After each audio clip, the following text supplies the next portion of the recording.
Bonjour, nous allons corriger ensemble le sujet qui a été proposé au concours 2024 de commissaire de police en culture générale, à savoir devoir de mémoire et unité nationale. Les étudiants des préparations police de l'ISP ne seront pas surpris par ce corrigé, aussi bien quant à sa forme, la dynamique, l'agencement des différents rythmes et différents temps du devoir. Ils seront encore moins surpris quant aux connaissances de fond qui constituent ce devoir sur le thème du devoir de mémoire et de l'unité nationale. L'introduction. Là, on avait une introduction finalement assez classique qui nous était proposée, possible. Les accroches ne manquent pas, déboulonnage d'une statue de Voltaire, transfert des cendres du dernier compagnon de la Libération au Mont Valérien, débat sur le passé colonial de la France, à entrer de telles personnalités au Panthéon. Finalement, la question mémorielle par rapport à l'unité nationale est très présente et continue de l'être. Donc une accroche qui peut être un fait récent, ou pas forcément de l'année écoulée, mais en tout cas des années précédentes. Et puis la définition des termes, elle aussi, est nécessaire vraiment dans cette dissertation. Alors le terme d'unité nationale n'est pas le plus problématique. Ce qu'on rappellera simplement, c'est que il y a un principe d'unité de la nation et même d'indivisibilité de la nation, de la République, comme c'est écrit dans l'article 1er de notre Constitution. Mais au-delà, ce qu'on entend l'unité nationale, c'est pas simplement le constat du fait que la France est un État-nation unitaire, c'est le mouvement, c'est l'ensemble des forces qui peuvent contribuer à renforcer cette unité, à rendre plus tangible le sentiment de cette unité, à promouvoir cette unité, à défendre cette unité contre d'autres forces qui pourraient être des forces de fragmentation, de division de la nation. Voilà. Le concept de devoir de mémoire, lui, est plus compliqué, je dirais, dans la mesure où on sait ou on ne sait pas d'où ça vient. Alors, si on ne sait pas, on peut quand même, comme souvent en culture générale, par son bon sens, essayer de se demander qu'est-ce que signifie le devoir de mémoire dans un pays comme le nôtre aujourd'hui. Essayer de réfléchir et de tirer une définition générale qui sera ensuite appliquée dans le devoir. Le plus souvent, on le sait, il vaut mieux peut-être, dans un cas comme ça, faire sa définition a posteriori. C'est-à-dire qu'on sait à peu près de quoi il faut parler, on fait son devoir sur son plan, on réfléchit aux connaissances, on mobilise les idées, et une fois qu'on a fixé le contenu de ce que va être notre dissertation, eh bien, rétrospectivement, on se demande finalement quels sont les contours de ce devoir de mémoire dont on va parler dans notre dissertation et comment peut-on dès lors définir a posteriori dans l'introduction ce devoir de mémoire pour qu'il colle à ce qu'on va développer dans la dissertation. C'est une technique. Ça, c'est lorsqu'on ne sait pas. Lorsqu'on sait, évidemment, les choses sont plus simples. Le devoir de mémoire est une expression qui vient de Primo Levi, l'auteur de Si c'est un homme, dans un de ses ouvrages qui s'appelle Lettres à Jean Samuel. Et dans Lettres à Jean Samuel, pour la première fois apparaît le terme de devoir de mémoire. Mais non pas au sens où on l'entend aujourd'hui. Vous voyez, c'est une expression qui a une histoire en plus. Non pas au sens où on l'entend dans notre dissertation.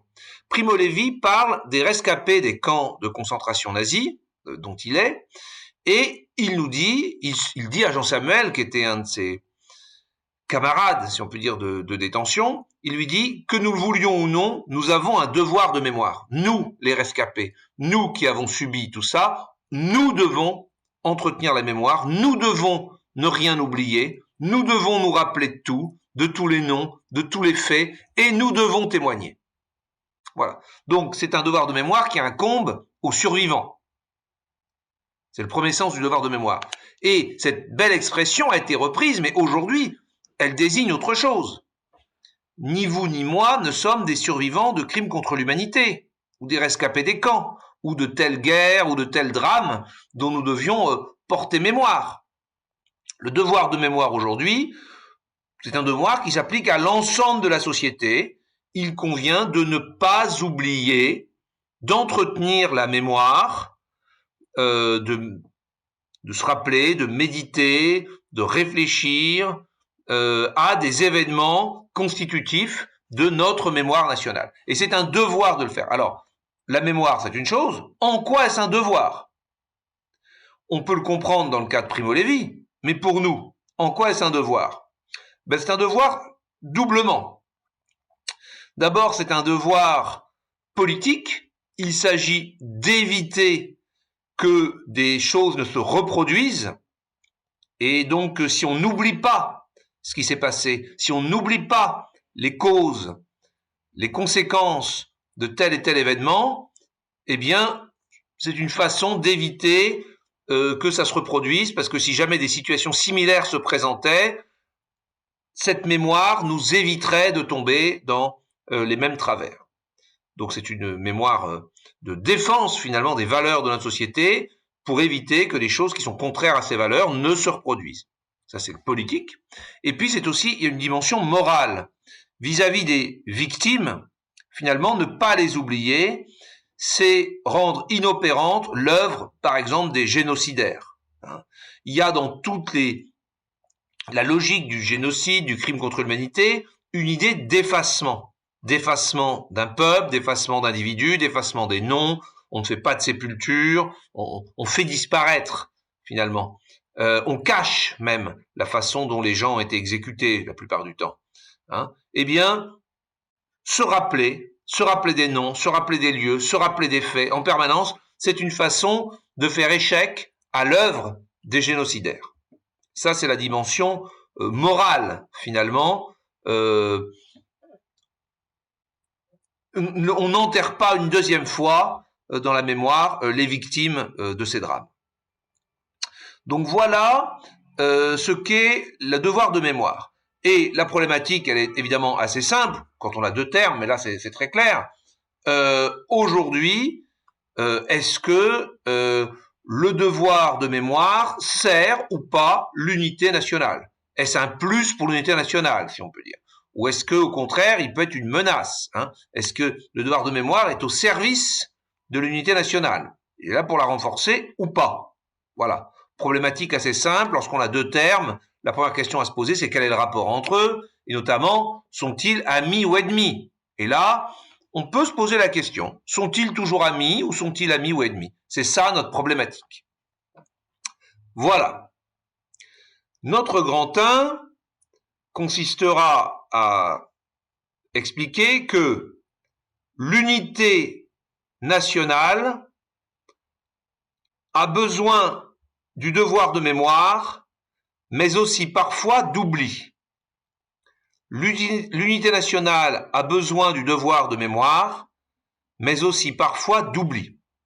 Et donc on va retrouver classiquement dans ce grand 1, un 1A et un 1B qui vont venir, qui sont le pour et le contre par rapport à la question de base que nous avons posée. C'est-à-dire, est-ce que le devoir de mémoire est bon pour l'unité nationale? On dit oui, mais parfois c'est le contraire, c'est plutôt de l'oubli dont on a besoin. 1A, la mémoire fédératrice de l'unité nationale. Et on va rappeler dans ce 1A en quoi la mémoire est fédératrice, donc au service de la communauté nationale. La mémoire fédératrice de la communauté nationale. Elle fédère la communauté, c'est-à-dire qu'elle est au service de l'unité. Bon, c'est pour pas répéter tout le temps unité, unité. Voilà. On peut parler aussi de cohésion, etc. De lien. Bon. Alors, on va expliquer donc dans ce 1A en quoi la mémoire fédère la communauté nationale. On va d'abord rappeler que y a rien de plus vieux que ça. Je veux dire, depuis au moins les cités antiques, les cités grecques en particulier, il était essentiel de rassembler régulièrement l'ensemble des citoyens pour des célébrations, des commémorations autour des héros ou des dieux de la cité dont on rappelle les exploits. Voilà, on fédère finalement l'ensemble de la cité autour de ces figures tutélaires, de ces valeurs tutélaires, en rappelant des exploits passés que l'on fait siens, finalement. Hein, donc tout ça est tout à fait OK. Et on est donc très différent, là vous voyez, de Primo Levi, hein, bien entendu, puisqu'on n'était pas là lorsque ces héros ou ces dieux ont fondé la cité, ont réalisé leurs exploits, etc. Mais on se retrouve, on se soude, la cité se soude autour des figures et des valeurs tutélaires. Voilà. Aujourd'hui, plus précisément, pour parler de la République française, on peut référer à Renan qui parle d'un vouloir vivre ensemble, de vouloir construire un destin commun et se rappeler que, indiquer simplement que une façon très utile sans doute pour inciter à vouloir vivre ensemble, à vouloir avoir un destin commun, ben c'est déjà d'avoir le sentiment d'un passé, d'un vécu commun. Hein, dont le destin commun serait la poursuite de l'épopée nationale, finalement.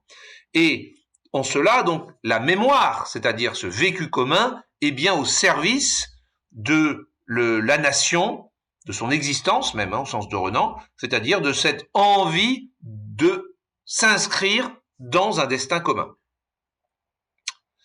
En effet, la mémoire, c'est le vécu commun, c'est-à-dire que c'est la façon dont le passé est ressenti comme vécu, de notre point de vue à nous. On sait qu'il y a eu une Première Guerre mondiale, telle date, tel fait, etc. Ça, c'est de l'histoire, c'est objectif. Hein.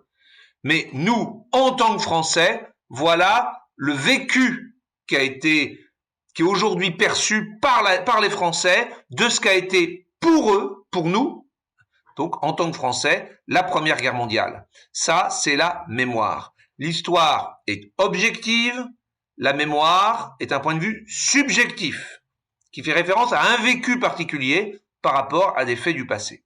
Cette distinction entre histoire et mémoire, elle a été posée par Paul Ricoeur dans Histoire et mémoire, le philosophe français. Voilà.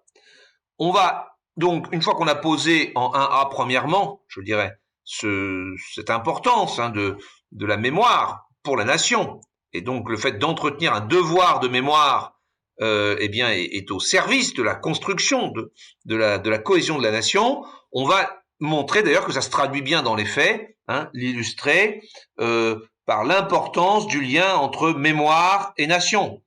Notamment, on va faire référence à cet ouvrage, Les lieux de mémoire, un ouvrage collectif sous la direction de Pierre Nora, qui analyse et qui montre à quel point les statues, les noms des rues, des places, les commémorations, les cérémonies, jusqu'au Panthéon, bien entendu, à Paris, ont été mis au service de la construction d'une mémoire nationale française et républicaine. Voilà. On va rappeler l'importance qu'a pour l'État le fait de faire partager cette mémoire à travers des grandes manifestations, des grandes commémorations. En France, on a le 14 juillet et puis le Panthéon, le bicentenaire de la Révolution française en 1789, etc. Mais aussi à travers l'enseignement, la transmission de cette mémoire sous couvert de cours d'histoire. Les programmes d'histoire-géographie, au primaire et au collège, en fait, véhiculent plutôt l'enseignement d'une mémoire. Pour les étudiants de l'ISP, vous vous rappelez tout ce qu'on avait raconté sur l'invention de Vercingétorix, par exemple. Eric Hobsbawm, dans L'invention de la tradition, ouvrage que vous connaissez aussi, rappelle à quel point, à la fin du XIXe siècle, précisément, les différentes nations européennes se sont construites des mémoires spécifiquement nationales, alors que les faits historiques étaient plutôt des faits européens. On a essayé de faire émerger des mémoires nationales au service d'une identité nationale. Et là, dans ce 1A, il faut effectivement rappeler le triptyque identité, communauté, mémoire. Il n'y a pas de communauté sans identité, et l'identité se nourrit notamment d'une mémoire. Voilà. Sauf que, Et là, c'est le 1B qui va peut-être un peu vous surprendre, sauf qu'il y a des risques à la mémoire pour l'unité nationale. Et parfois, on préfère choisir des formes d'oubli plus ou moins prononcées. Donc 1B, les risques de la mémoire pour l'unité nationale. Donc antithèse du 1A, clairement assumé. En fait, on va rappeler que lorsqu'il y a la mémoire porte sur des événements difficiles, des formes de traumatisme, où l'image positive, l'identité positive de la communauté, en l'occurrence la nation, a été remise en cause, écornée, contredite, fragilisée, bafouée, eh bien, face à ce type d'événement, ce type de période, entretenir la mémoire de ces événements qui contredisent finalement ce qu'on cherche à promouvoir comme identité positive, facteur de cohésion, eh bien, l'entretien de cette mémoire peut en fait fragiliser l'unité nationale en créant des divisions, voire jusqu'à des guerres civiles. Dans un tel cas, les nations, les communautés politiques ont alors intérêt à privilégier une forme d'amnésie sous différentes formes. Cette question remonte par exemple à la Grèce et à Athènes.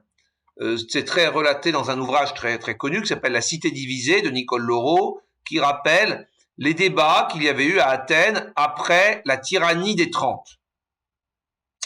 En fait, la démocratie avait mué en tyrannie, bon, et lorsque la démocratie a été restaurée, eh bien, les Athéniens avaient considéré que si on voulait donner une chance à la démocratie de se reconstruire, de revivre, il fallait oublier ce qui s'était passé pendant la tyrannie, ça allait écorner en quelque sorte la confiance qu'on allait avoir dans le système démocratique, dans ses valeurs, puisque lui-même il avait accouché, si je puis dire, de la tyrannie. Il faut oublier. Mais on ne s'était pas contenté de dire qu'il vaudrait mieux oublier. On avait rendu par décret l'oubli obligatoire. Et on a condamné à mort un démocrate qui a eu le malheur, à un moment, d'évoquer l'épisode de la tyrannie. Donc c'était la loi que de ne pas parler de cette période-là pour permettre à la cité de se reconstruire autour de ses valeurs démocratiques. Donc l'oubli obligatoire. Ça peut faire sourire, mais on peut aussi citer dans notre copie l'exemple de certains pays où certains événements ne peuvent pas être évoqués.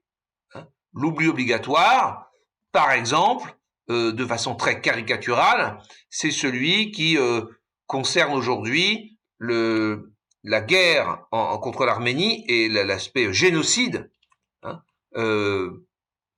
contre les populations civiles arméniennes, déportation, etc., en Turquie. C'est un sujet qu'il est interdit d'évoquer, sous l'angle du génocide. C'est pas simple, voilà. Donc, c'est pas si nouveau que ça.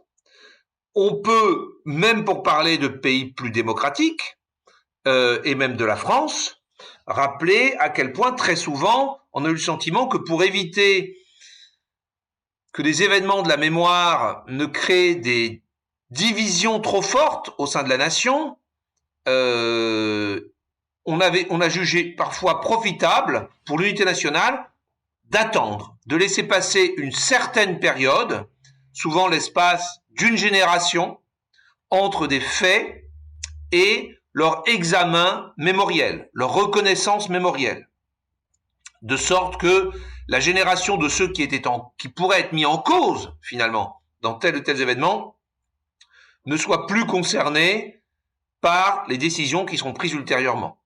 Il n'y aura donc pas de poursuite, de risque de souhait de vengeance ou de mise en cause des personnes ou des responsables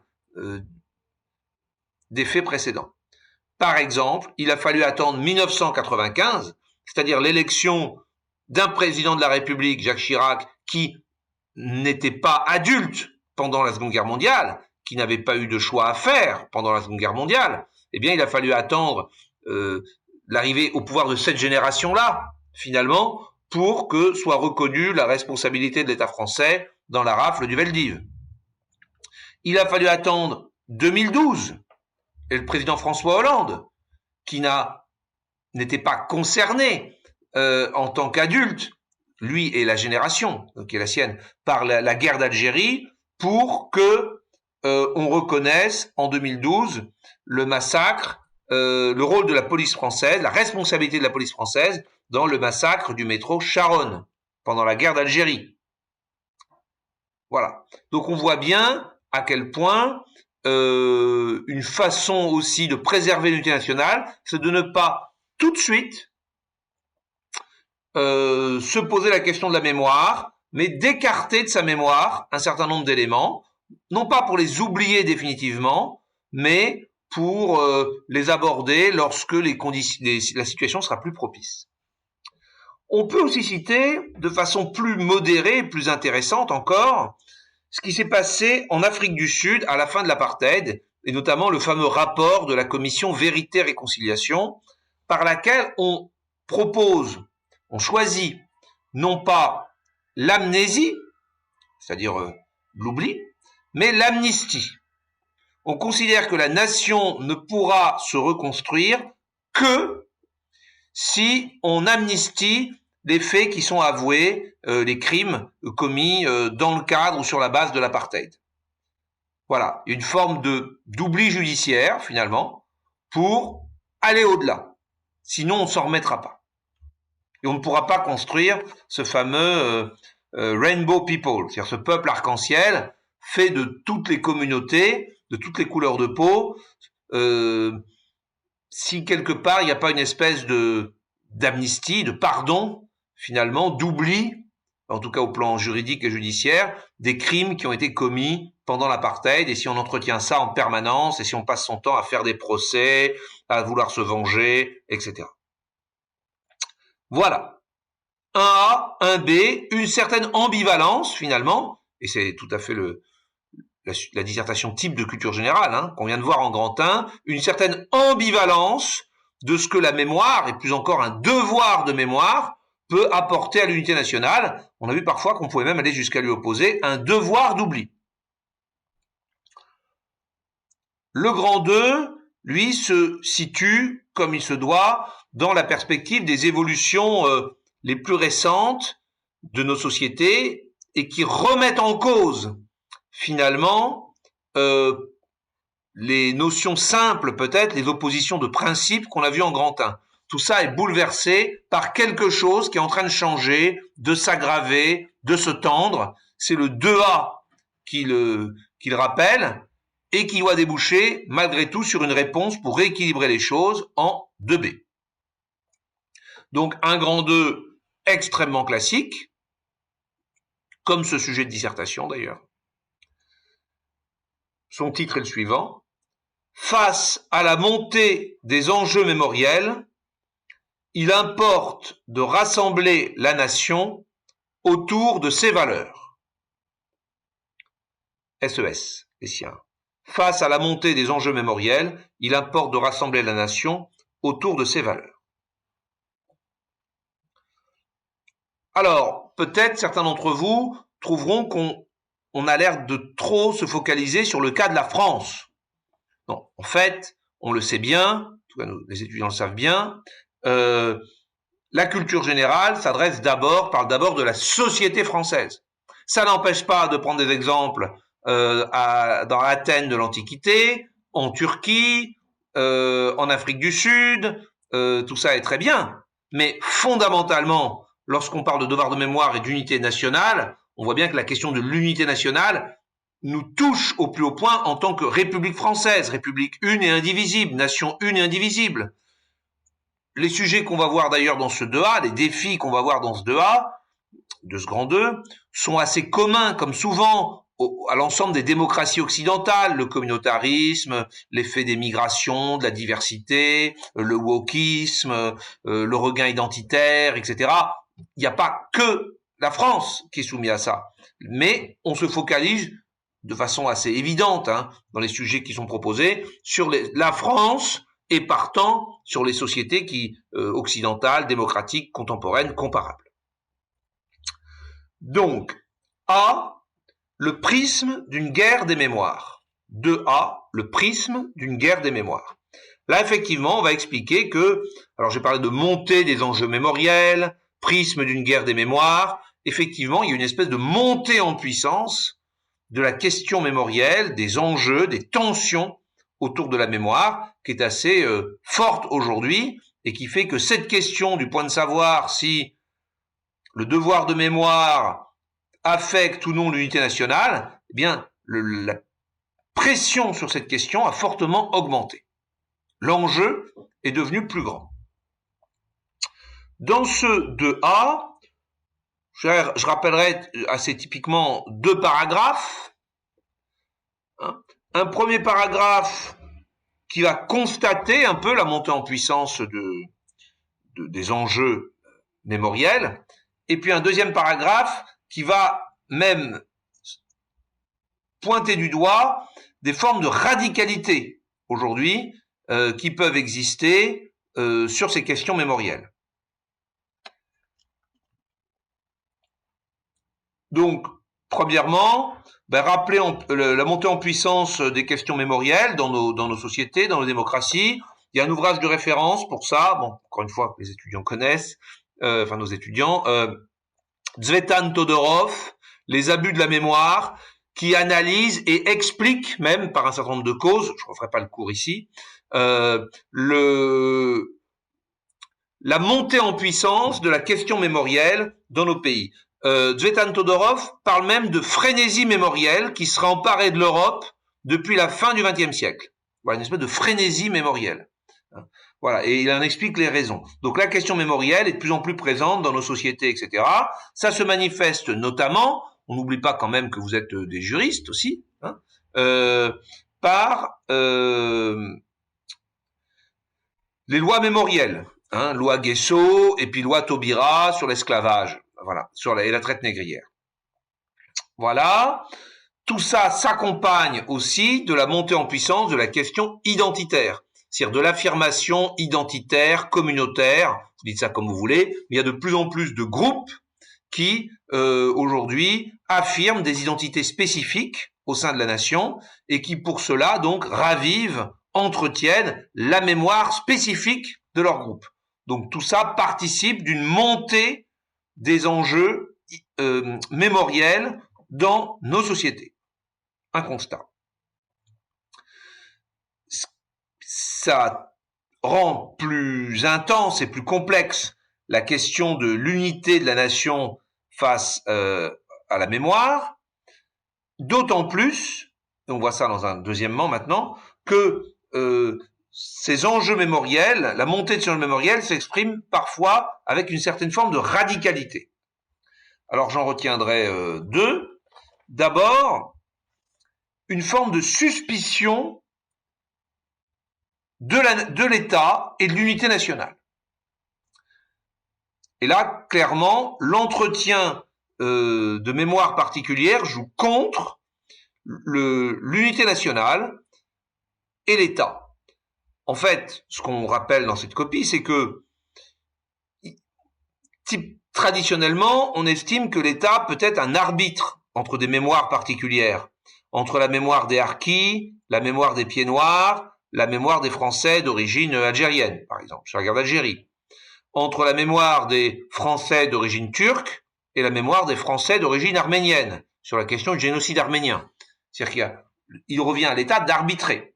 Or, sous la poussée d'un certain nombre d'idéologies radicales, il y a une suspicion systématique de partialité de l'État, de considérer donc que l'État qui incarne la nation, en fait, ne fédère pas la nation autour d'une mémoire collective, mais est le porteur, le défenseur, le promoteur d'une mémoire particulière, celle des vainqueurs.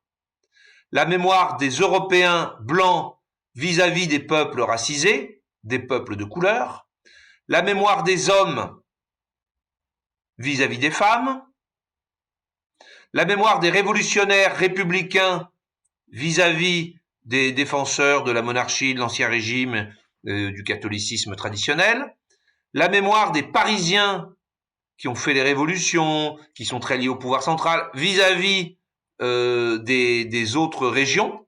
Finalement, de même qu'on dit souvent que l'histoire est écrite par les vainqueurs, eh bien la mémoire ne serait elle aussi que la mémoire particulière du groupe dominant, du groupe des vainqueurs, qui l'impose aux autres groupes et dont ils doivent bien entendu s'émanciper, prendre conscience que le discours qui leur est imposé est en fait un discours de domination de certains groupes dominants, le fameux mâle blanc, hein, dont il conviendrait de s'affranchir.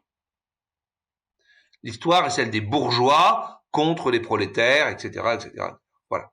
Et donc, il s'agit là de quelque chose qu'on peut résumer comme la pensée woke, finalement, hein, et pour laquelle il n'y a pas l'État ne peut pas être un arbitre, l'État est le porteur d'une mémoire particulière, d'un groupe particulier, des hommes, des blancs, hein, qui dominent. Donc effectivement, dans ces conditions-là, la question mémorielle devient forcément une question polémique. Et le devoir de mémoire va assez vite avec un devoir de révolte, d'affrontement, de remise en cause finalement de la légitimité des institutions, des commémorations, des monuments, du cadre mémoriel national. Bon, donc première forme de radicalité.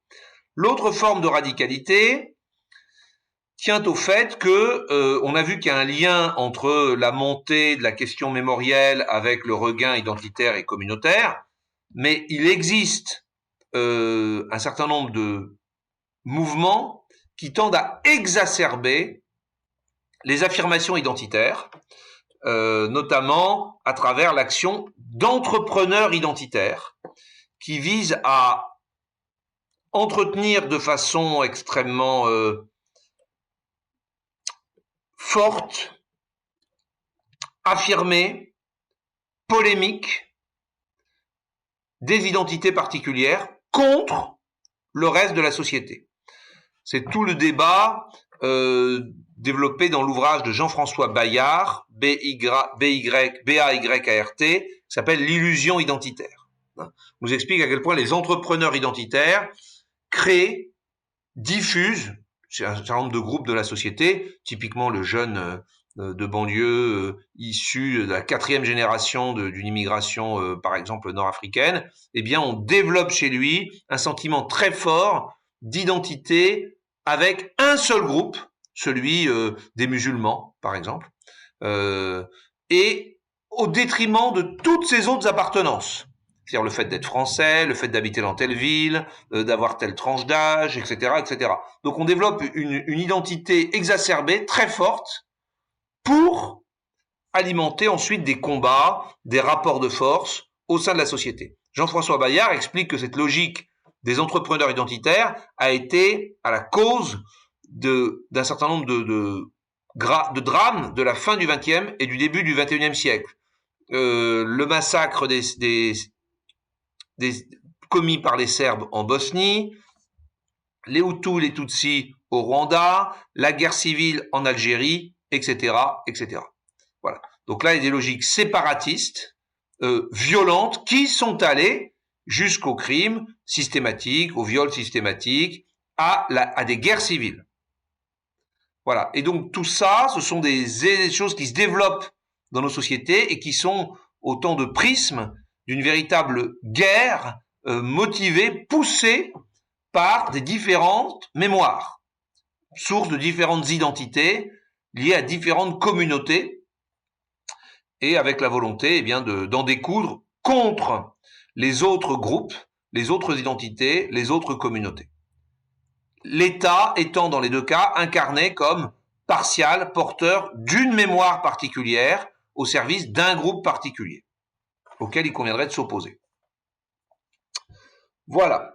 Donc face à ça, à ces risques, à ce prisme, le 2A joue complètement son rôle, là, hein, voilà, de dramatisation, eh bien, 2B, le devoir de mémoire doit demeurer un élément de l'unité nationale.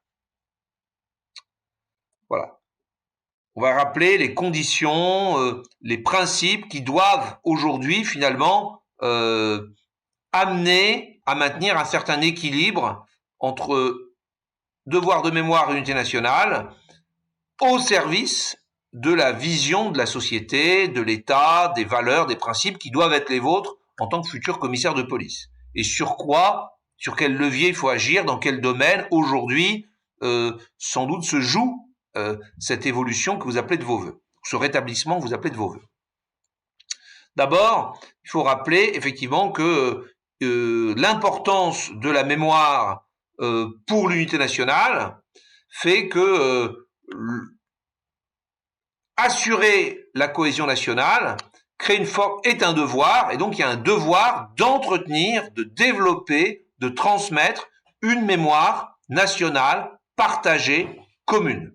Ça, c'est très clair pour éviter la fragmentation dans des communautés, des identités particulières, chacune porteuse de leur mémoire, dont on sait bien que ça peut aboutir non seulement à une fragmentation de la société, mais aussi à des affrontements entre les groupes, des affrontements ou de la défiance de groupes vis-à-vis de l'État, vis-à-vis du reste de la nation, et finalement la dissolution de la nation.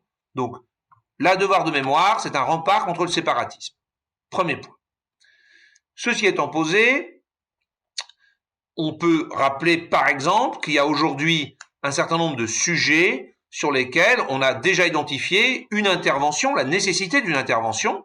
Hein. Ce sont des sujets notamment qui ont trait au génocide de la Seconde Guerre mondiale, hein, à la Shoah, à l'enseignement du fait religieux, c'est-à-dire à la méconnaissance des religions, notamment de la religion de l'autre et de sa propre religion, à la question du conflit israélo-palestinien. On voit bien que ces sujets-là sont souvent polémiques dans leur enseignement à l'école, en France. C'est-à-dire que la mémoire, la vision française, le vécu propre à la nation française qu'on essaie de transmettre à travers ces cours d'histoire, qui sont en fait, on l'a dit, l'occasion de transmettre une mémoire, eh bien, tout ça pose des difficultés et montre bien qu'il y a une fragmentation. Et donc, sur ces sujets-là, il y a sans doute une intervention aujourd'hui qui est nécessaire, en rappelant que se joue là, finalement, souvent aussi le lien avec nos principes. C'est-à-dire, à travers une mémoire, on transmet des principes. On l'a dit en parlant d'Athènes, hein, à travers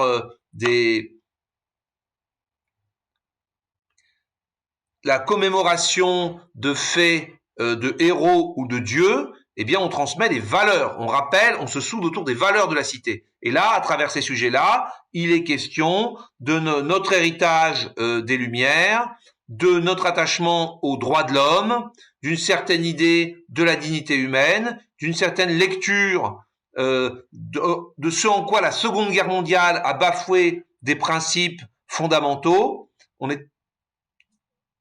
L'affiliation avec les Lumières aussi, quant à la séparation entre le temporel et le spirituel, la laïcité républicaine, séparation entre le religieux et l'État, hein, le religieux et le politique, ce sont autant de valeurs finalement qui ne seront pas transmises si on accepte de ne pas avoir de mémoire partagée sur un certain nombre de faits historiques comme cela. Donc là, il y a on le sait, un chantier qui est avancé.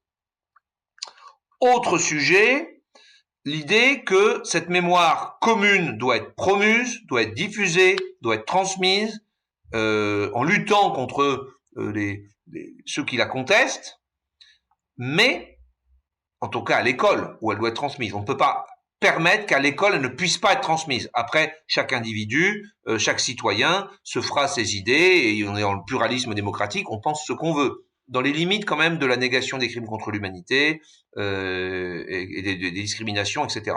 Mais en tout cas, on ne peut pas supporter qu'à l'école, on ne puisse pas transmettre cette mémoire. Une mémoire partagée, une mémoire commune. C'est ce qu'on a dit, c'est les deux premières idées. En revanche, ça c'est le deuxième grand temps, il est tout à fait admis que cette mémoire commune doit évoluer. Elle doit être évolutive, à mesure que la société française elle-même évolue. Sans doute que la question de la colonisation, de l'inscription de la colonisation et de l'immigration dans la mémoire nationale doivent évoluer. Hein, parce que l'histoire de France fait que ça fait maintenant presque plus d'un demi-siècle que la France a terminé son aventure coloniale, ses aventures coloniales, et le regard sur cette période aujourd'hui doit évoluer, du fait aussi de la composition de la société française qui a évolué. Et là, on peut se féliciter donc d'un certain nombre de reconnaissances du rôle des indigènes pendant les deux guerres mondiales, la création du musée de l'immigration, du musée de la Porte Dorée, qui sont autant finalement on sait qu'il y a aujourd'hui toujours un travail qui, avant d'être un travail de mémoire, doit être d'abord un travail historiographique, un travail sur les faits, par la création d'une commission binationale franco-algérienne, donc France-Algérie, sur l'histoire de la guerre d'Algérie, pour avoir déjà être d'accord sur l'histoire avant ensuite sur une base de faits communs, que chacun ait sa mémoire, on peut le comprendre, mais il ne peut pas y avoir de dialogue entre les mémoires s'il n'y a pas d'abord de reconnaissance commune des faits de l'histoire. Voilà, donc on sait que tous ces sujets doivent évoluer, et la mémoire, elle est évolutive. Mais elle doit évoluer justement dans l'intérêt de l'unité nationale pour souder la nation de façon toujours plus large, toujours plus profonde. C'est-à-dire que l'évolution de la mémoire nationale ne saurait se faire sous la pression, sous la menace de ceux qui déboulonnent des statuts, qui interdisent tel ou tel propos. Voilà, ce n'est pas la menace, la revendication, la polémique, la menace séparate, la pression séparatiste qui doivent obliger à ce qu'on accorde des reconnaissances mémorielles comme on accorde des dépouilles finalement. Ce n'est pas comme cela que se construit la mémoire. Il revient à l'État, parce que c'est une décision politique, de construire la mémoire nationale. Il faut assumer ce rôle de l'État et de la faire évoluer, alors par des reconnaissances, des symboles, comme ça s'est passé pour l'esclavage avec la journée du 10 mai, etc., etc., ou même pour les cultures, reconnaissance des cultures des gens qu'on a souvent considérés comme des hommes non civilisés, par la création du musée Jacques Chirac. Il y a tout un tas de choses qui font qu'on fait évoluer la mémoire, mais toujours de façon politique, dans l'intérêt général et non pas dans la réponse ou sous la pression de groupes en particulier. Et là, on doit dénoncer donc ces groupes de féministes qui rebaptisent les rues, de soi-disant décoloniaux qui font tomber des statues de Voltaire ou de qui vous voulez. Tout ça n'est pas acceptable. C'est pas comme ça que ça doit se faire. Voilà, vous êtes quand même des garants de l'état de droit, évidemment.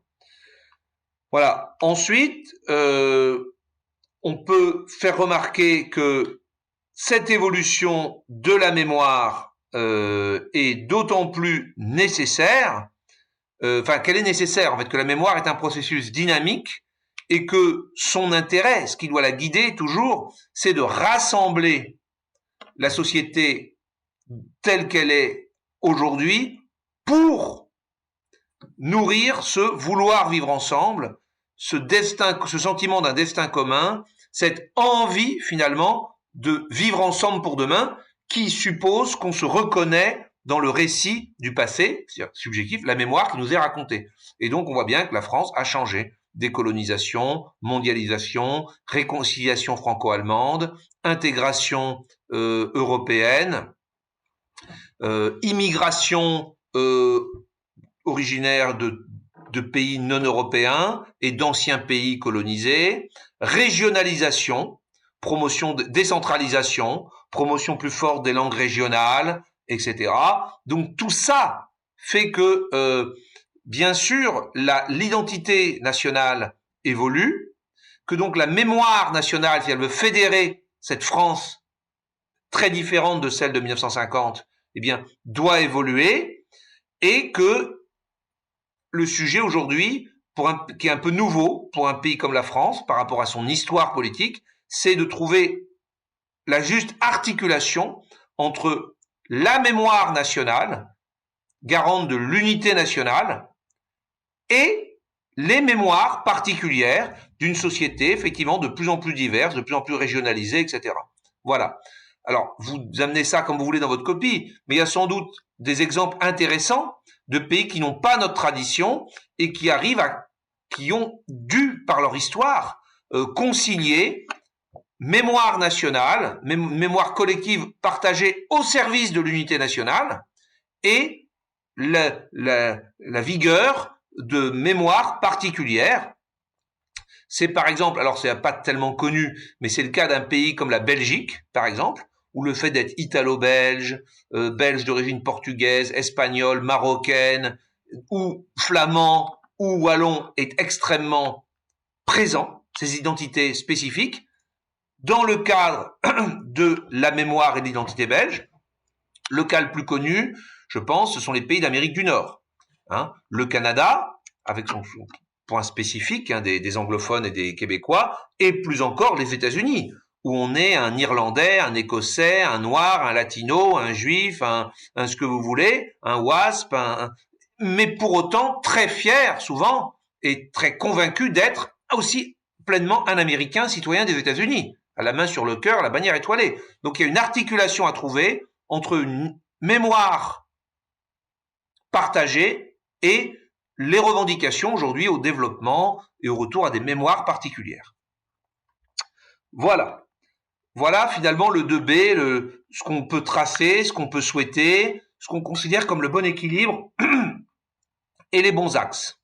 Quand je parlais tout à l'heure de l'enseignement du fait religieux, c'est une chose qui se fait déjà, qui est promue par l'éducation nationale. Donc l'enseignement du fait religieux à l'école, c'est une chose qu'il faut accentuer. De même, il y a toujours la question du manuel d'histoire franco-allemand, de la promotion d'une identité, d'une mémoire européenne après des siècles de guerre. C'est pas évident, mais sans vision partagée d'un vécu commun, c'est difficile de se penser comme membre d'une communauté pour l'avenir.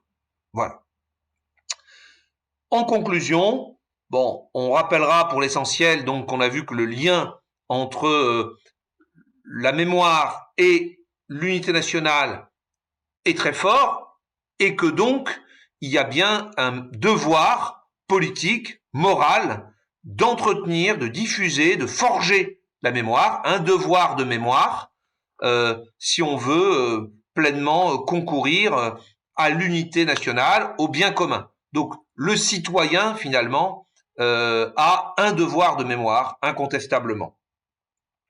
Après, on rappellera aussi que, et là c'est l'ouverture, c'est classique, on a vu qu'effectivement la France avait forgé son identité nationale, sa mémoire nationale, Eric Hobsbawm, à la fin du 19e siècle, dans le contexte d'exaltation du nationalisme, voilà, avec une mémoire en plus très centralisée, jacobine, uniforme, promue par l'État centralisé et l'école républicaine, et que aujourd'hui, tout l'enjeu, c'est de conserver ce lien très vertueux entre devoir de mémoire et unité nationale, mais en l'adaptant à un contexte, bien sûr, nouveau. Voilà ce que je pouvais vous dire sur ce sujet.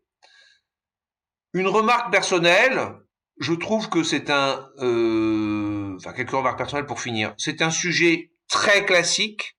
Ce n'est pas surprenant parce que la culture générale, dans tous les concours, revient aux fondamentaux.